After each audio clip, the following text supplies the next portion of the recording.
Hi. Thank you very much, Mr. Coteau, for talking to us. My name is Jeremiah Kujeram from Ghana and Toronto News. And you being the Parliamentary Assistant for Ministry of Culture and Tourism, we in the Ghanaian community have a few questions that we haven't yet got answers for. First of all, what does the Ministry of Culture and Sports really stand for in terms of the Ghanaian community? What do we expect?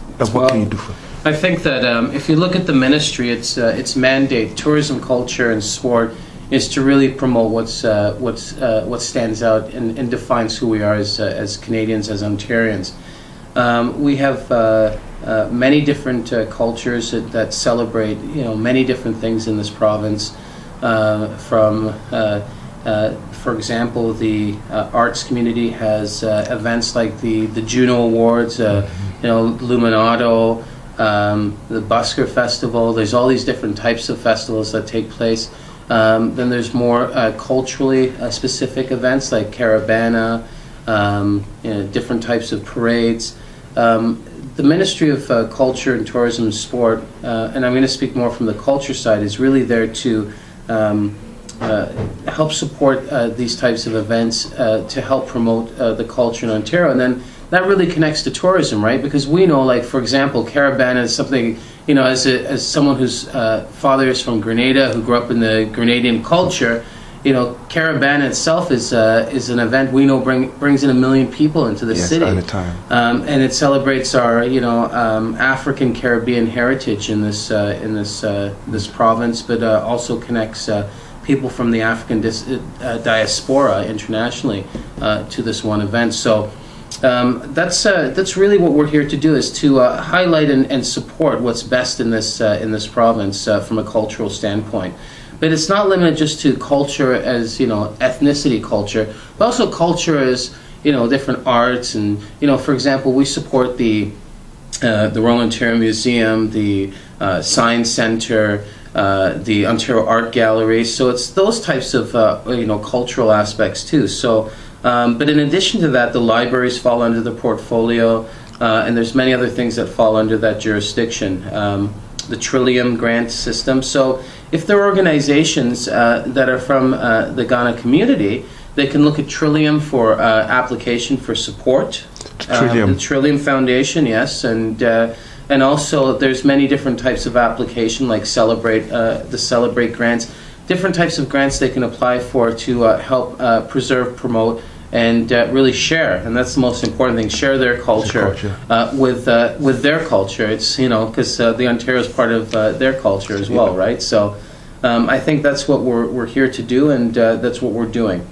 Okay, from your experience being in politics, specifically around the Ministry of Culture and Tourism, what are some of the direct benefits that you think we as a group, meaning we as a Ghanaian or an African community right here in Ontario, directly can benefit from any of these things that you can offer us? So the question is, being involved in government, how can the government help the people of Ghana descent? Ghana and pretty much the continental Africa, I should say. Continental Africa. Yeah. Well, I think, you have to look at Canada as a whole, right? The type of country, Canada is. I know if you look at historically, when the sanctions were taking place against South Africa for apartheid, Canada was a strong leader in that push. When it comes to supporting, different types of organizations that help to promote the economic stability, political stability, social stability of the continent, Canadians are there. Yes. If you look even in our Legislative Assembly, War Child was, headed by Dr. Eric Hoskins, right? Yes. So there is some strong support there on a direct level. But I think if you look at it more indirectly, like the different types of educational institutions we have, making sure that people have opportunity and access to education, if they're new immigrants to this country, making sure that they have an equal opportunity to build a foundation in a life in this country, because this country has a lot to offer people. So people who are coming into the country from all different parts of the world, they arrive in Ontario. What I can guarantee them is that they'll have a very fair chance to be successful if they work hard and they push forward to really build a life here. I think that's what Ontario offers. If you look at government programs and supports, well, it really depends on the specific ministry and the specific types of programs that are out there. But I know if you go into a place like the Malvern community, this government brought forward a healthcare taboo unit that supports, again, people from the African Canadian community. So it's Afrocentric focused healthcare. This is the types of programs that are unique to specific communities. There's so many of them that are around. Can you elaborate a little bit more on this Afrocentric? Well, there's a program in the Malvern community. Well, it's not a program. It's an actual healthcare facility called Taboo that is there to support all members of the community. However, they have a very specialty, and that's working with people from the African Canadian community. So, as you know, being someone who is of African descent, sickle cell runs in my family. For example, my cousin has a very serious case of sickle cell. She has 2 or 3 episodes per year, and it's really tough for her. So when you have an African-centered healthcare facility, you can really start to focus on those types of conditions that are specific to certain groups. We also know that there are other factors that affect the community. From education, from and I'm talking about blacks as a whole in Ontario. Education, healthcare specific, employment. There's lots of specific things that are a little different in our community than some communities, and we need to recognize those and as a community to work on them with governments to continue to push forward. Has there been any kind of very recent collaboration between the government and any of the African community? When I refer to African, I'm talking specifically continental Africa. Continental Africans, yes. Not that I'm aware of, but again, or any plans towards that? We have Charles de Sousa, the minister responsible for citizenship, is more responsible for that file. So me personally, I have not worked with specific consulates or specific government, continental African agencies directly, but I work with many, organizations that work at helping, people from African Canadian background. So.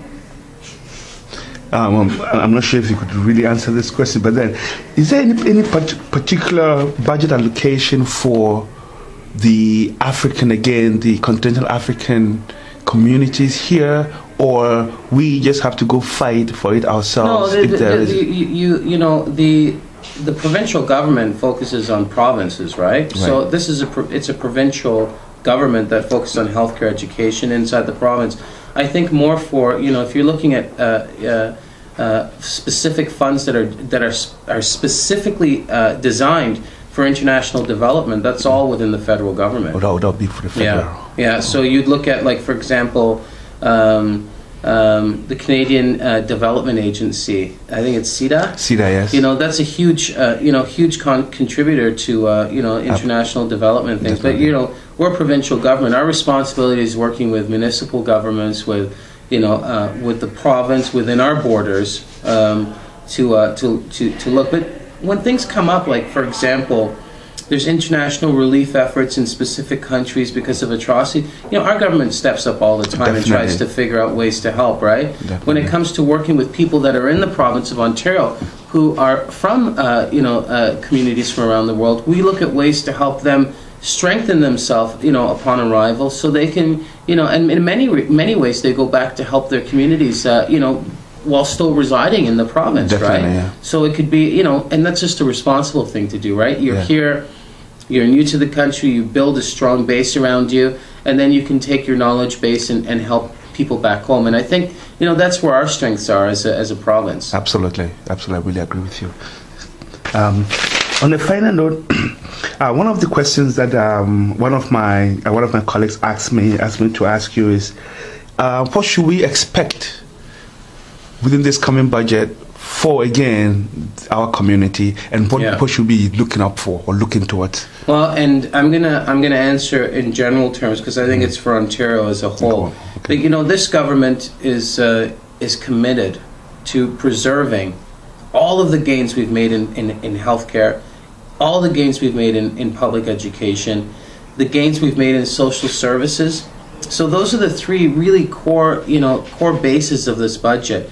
How do we make sure that if someone is sick, they're helped?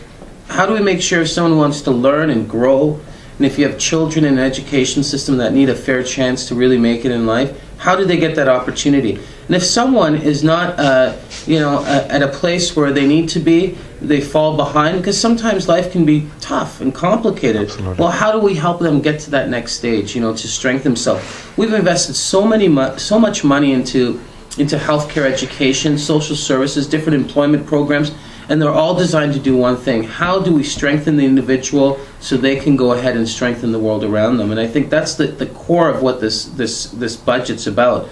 In past governments, we've seen when the money gets, tight, with the Mike Harris government, slashes and burns. All over. I grew up in Flemington Park. Sometimes people classify it as a priority neighborhood. Yeah. That's where I grew up. Yeah. When I was there and Mike Harris is in power, those programs got cut. I was a teenager. Lawrence and Allen. Don Mills and Eglinton. Oh, sorry. Yeah. Okay. Yes, So, those programs got cut.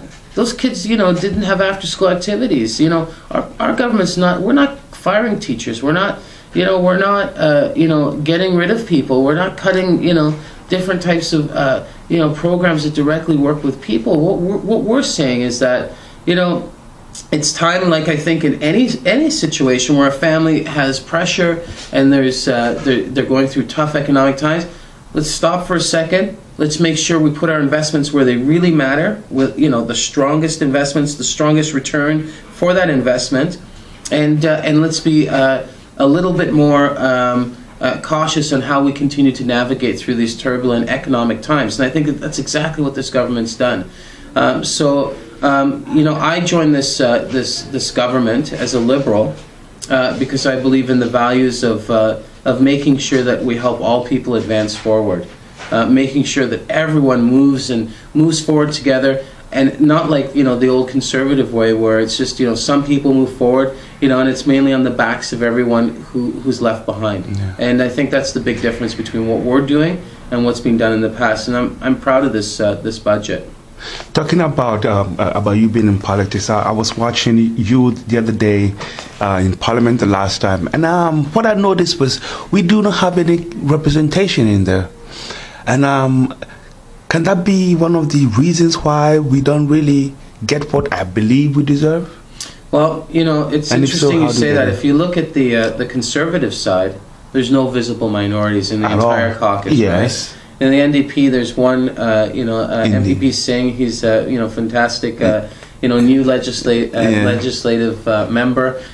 He's working hard, and that's great. But if you look at the Liberal side, it's the first time in the history of this province that their parties had 2 elected members of African descent, me and Margaret. Yes. We have people from the Chinese, continent. We have people from the Middle East, from South Asia. Like, that's what the Liberals are about. It's like a coalition of different people under one umbrella to move forward together.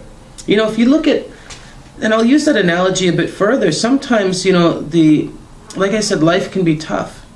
And, if you use the analogy of the toughness in life is like a storm, the Liberals, they build one big umbrella and we invite everyone in together and we move forward in that storm together. And that's exactly what we're doing. And you can see it every single day in the Legislative Assembly. I think that, yes, there's more room and more opportunity for people from other backgrounds to be involved. But I challenge the parties, in the opposition to become more reflective of the community they represent. Because what I'm saying is, it doesn't necessarily have to be with the Liberal government. No. But then we just need representation. Period. Exactly. And so, what would be your advice through this media for us to get ourselves involved? What do we really need to do from the grassroots? Most important thing, and I'll speak specifically as a Black Canadian, I think that people, obviously I'd like everyone to join the Liberal Party, but we have different beliefs and different ideologies, and that's great. So it's important to get involved into a political party. Yeah. Get involved in the political party. If you don't like politics from that sense, make sure you at least go out and vote. Mm-hmm. And if you want to minimize your if you do go out and vote and you want to just do a little bit more, at least challenge the status quo, ask people questions, encourage people who are next door, who may be interested in politics, to join political parties, to get out there, support candidates. I think there's a lot of opportunity for people in the Black community to learn about the political structure in this province, to participate, and to be members, to run, and you don't have to start off, don't focus on Queenspark. Absolutely. Get involved in your condo board. Mm-hmm. Get involved in your child's not-for-profit organization. When you look at even boards, different boards, across the province, there's an underrepresentation of Black leadership at the table. Get involved at the local school board. Run, municipal. How do you do that? How do we encourage people of African descent to be more involved? Because we always feel a little marginalized. You always feel nobody's going to listen to us anyways. There's an organization called the African Diaspora Foundation. I believe they're at Don Mills in Eglinton. I went to go see them, and I said to one of the gentlemen there, I love asking this question, right? How do you get young, and I was talking specifically about Black males, how do we get Black males to get involved? Mm-hmm. And his answer was probably the best answer I've ever heard. And he said, Michael, once you have a sense of engagement, once you feel as though you were actually instrumental in making some type of change, mm-hmm. once that gets inside of you, it grows and it continues to grow. And that's when you're hooked in politics. Because if you think about it, I don't like focusing too much on negative, but if you think about it, young Black males, higher, dropout rate. There's, the higher unemployment rate. There's so many different factors. One of the number one groups targeted for hate crime. Number one child represented from 9 to I think 14 in Children's Aid Society. The statistics are not built up, specifically to support you as a young Black male growing up in Ontario, right? So, and that doesn't mean hard work doesn't pay off and you can't make it, because, I'm an example. I grew up in a tough neighborhood, but there's me and many guys from my neighborhood who were able to move forward, right? It really depends on what you want to do and how you want to go there. However, when you see sometimes these things in society, pushing you down a bit, you can go with, on a downward trend, right? Right. I challenge young Black males and, anyone from any community who feels as though they're being, marginalized, to get involved, have a say, be empowered. And empowerment really means having a bit of control of your environment around you. Once you can do that, it becomes addictive. You know that if you can get involved and you can make change and help the people around you, your community, that's real empowerment. Mm. And I'll tell you, once you get that in your blood, it just grows. And you become, you champion for change, for, standing up for people. And that's the type of thing that, that we need to make sure young people, have the experience of when they're out there. And, I just want to say one final thing in conclusion, that, it doesn't matter if you're from the Guyanese community, the Ghanaian community. If you're from, my father's from the Carriacou, which is off the coast of Grenada. Right. If you're from the Trinidadian, if you're someone who's of African descent, there may be so many differences in our communities, but when it really comes down to it, we all suffer from some of the same things. Absolutely. And we all need to work together. I was telling your Consular General a story, and you were there that day when I was telling the story, that I was speaking to a young man from Ghana, and he said to me, he's explored the fish market. He's explaining how he cooks the food, and in Grenada, we cook the food the exact same way. The kingfish, the way it's prepared with tomato, onions.